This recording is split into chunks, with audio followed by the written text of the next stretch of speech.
If I were a CEO and I wanted to check my system against best practices for culture, leadership, communications, and getting the job done, I'd turn to Chris Kolenda.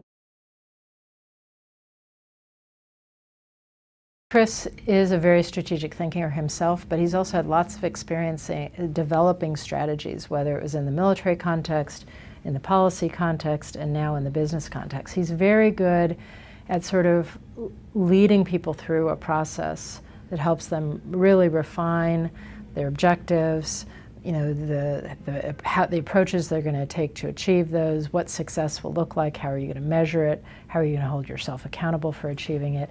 He's a very skilled and experienced strategy developer, if you will. And I think the fact that he's done it in so many different contexts makes him very adaptable to different kinds of businesses, different kinds of situations, and so forth.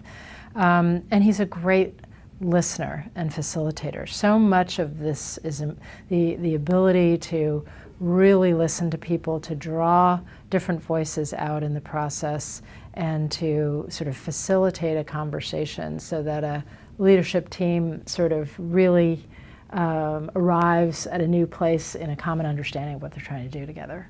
Chris has understood for a long time, now actually 3 decades, the fundamentals of good leadership. Chris can demystify strategic leadership. He has a doctorate degree from King's College in London, and he studied the theory. So he has both practice and theory, and then he took those and he's combined them at the highest level of leadership, at the strategic leadership. So he's an unusual blend of tactician, strategic leader, academic, soldier, and I think he's really unique.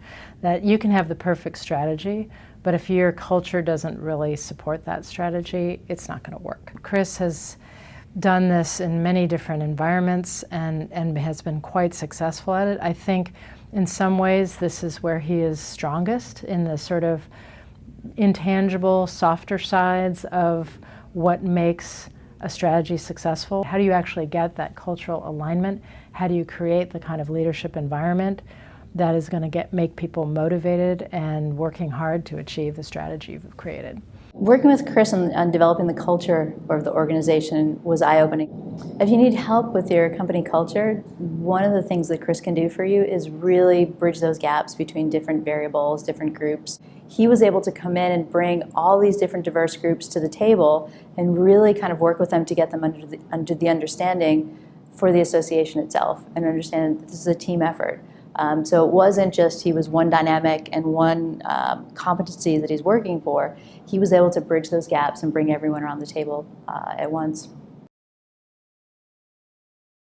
I think one of the things that helped is it wasn't just a quick kind of turnkey project. Like, Chris actually gets in there, he works with the organization. It was a full staff endeavor too. It wasn't just here's a template, fill in the blanks, and your strategic plan is done.